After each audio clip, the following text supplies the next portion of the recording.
Good morning, dear students. Now I will teach chapter 13, Time and Motion. I will teach chapter 13, Time and Motion.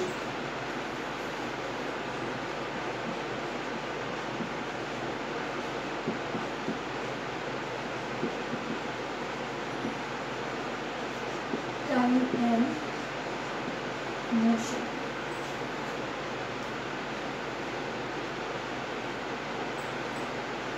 Lesson 13, Time and Motion. Units of time. Units of time. Time is defined as the gap between two successive events. Time is defined as a gap between two successive events. And since the earliest days of civilization,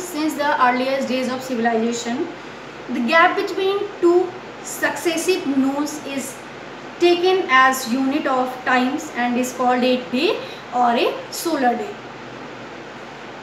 The solar day is divided into 24 equal parts and each part is called an hour. Each part is called an hour, and 1 hour is further divided into 60 equal parts and each part is called the minute, and each part is called the minute. And 1 minute is further divided into 60 equal parts and each part is called the seconds. And the second is considered as SI unit of time. Second is considered as SI unit of time and equal to 1 by 86,400 part of the solar day.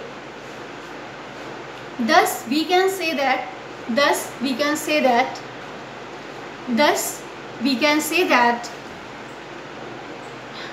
one solar day 24 hours. One solar day 24 hours. One solar day 24 hours. One solar day 24 hours. 1 hour 60 minutes.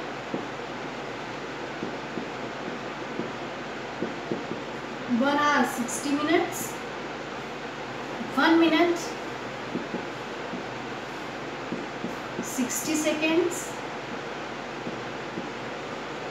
Number of seconds in one solar day. Number of seconds in one solar day. Number of seconds in one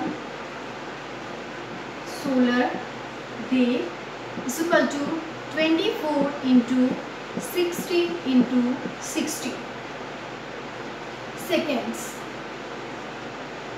So 86,400 seconds. Or we can say that 1 second is equal to 1 by 86,400 part of a solar day. Part of a solar day. Further, bigger unit of time. So in this you can see that one solar day is equal to 24 hours. One solar day is equal to 24 hours. 1 hour is equal to 60 minutes. 1 minute 60 seconds. Number of seconds in one solar day 24 into 60 into 60 and 86,400 seconds. Or 1 second is equal to 1 by 86,400 part of the solar day. And for bigger units, of time are year, decade, century and millennium. Their relation with SI system, unit of system, as shown in the following tables: 60 seconds, 1 minute. 60 seconds, 1 minute. 60 seconds, 1 minute. 60 minutes, 1 hour.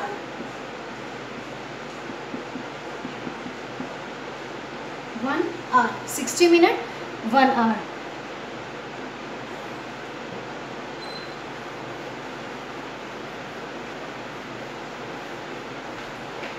60 minutes, 1 hour, and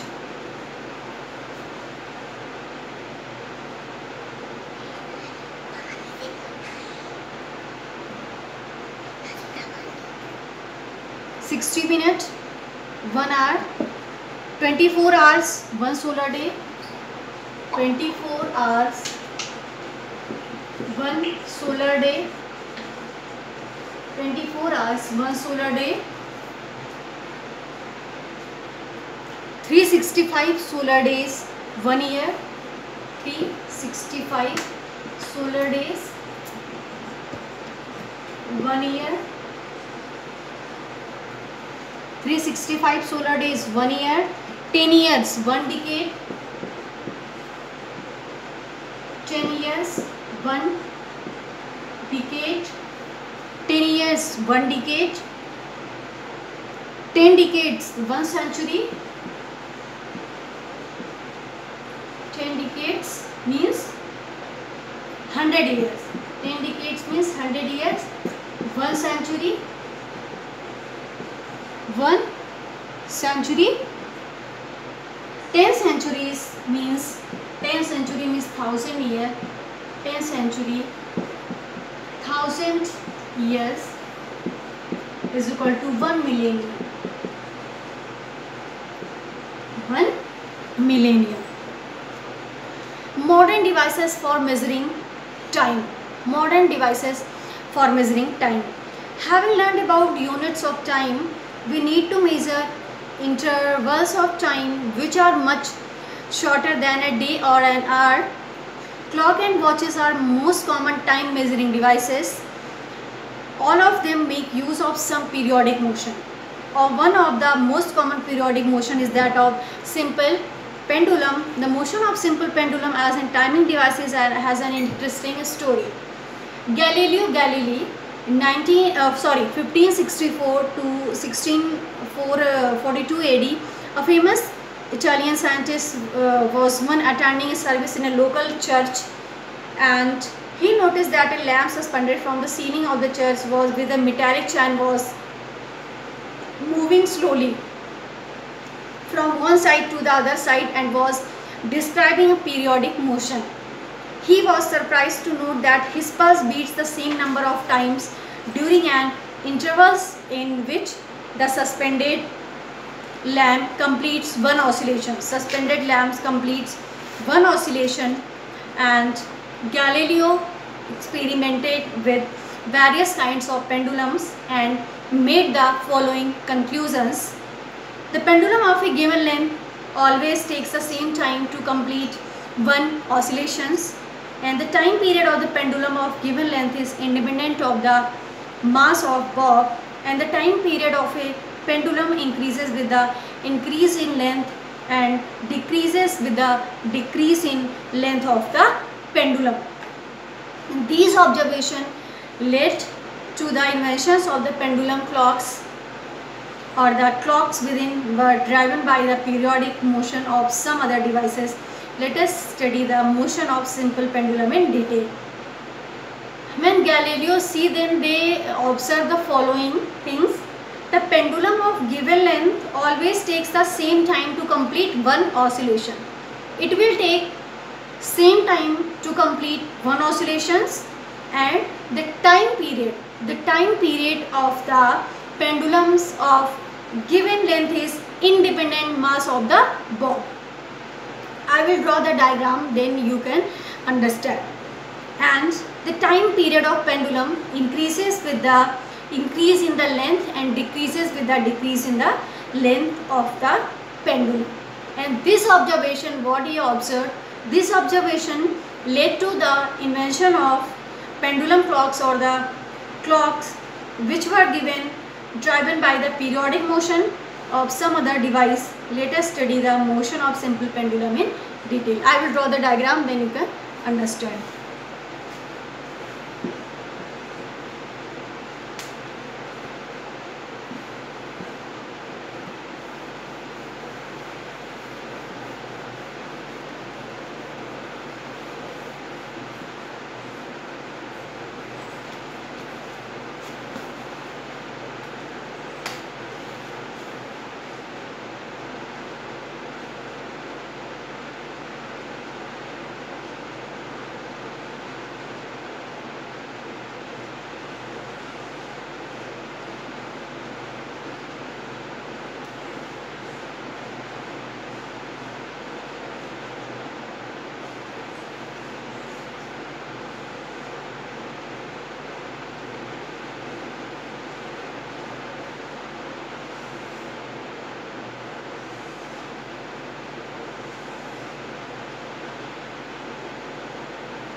is the simple pendulum.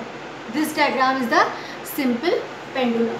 This is the simple pendulum.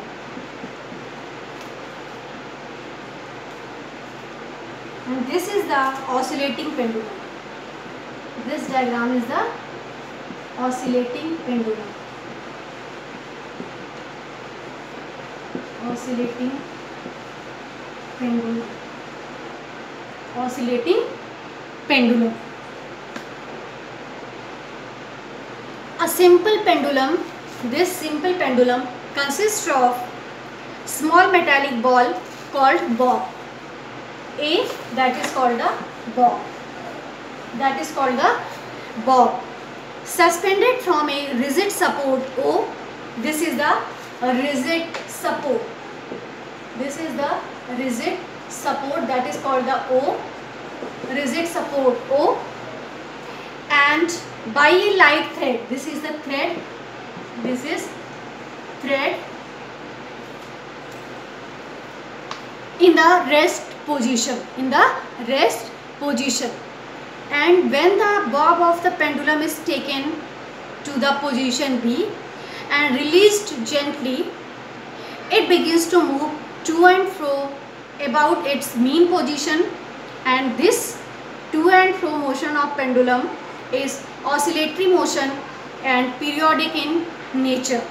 The pendulum is said to have made one oscillation if it moves from position C to B through A and then back to the C, A.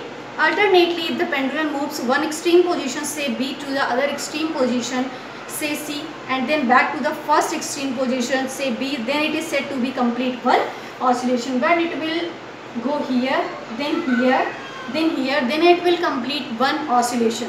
The time taken by the pendulum to complete one oscillation is called the time period. When it will complete one oscillation, then it is called the time period. How much time it takes to complete the one oscillations. Activity 13.2.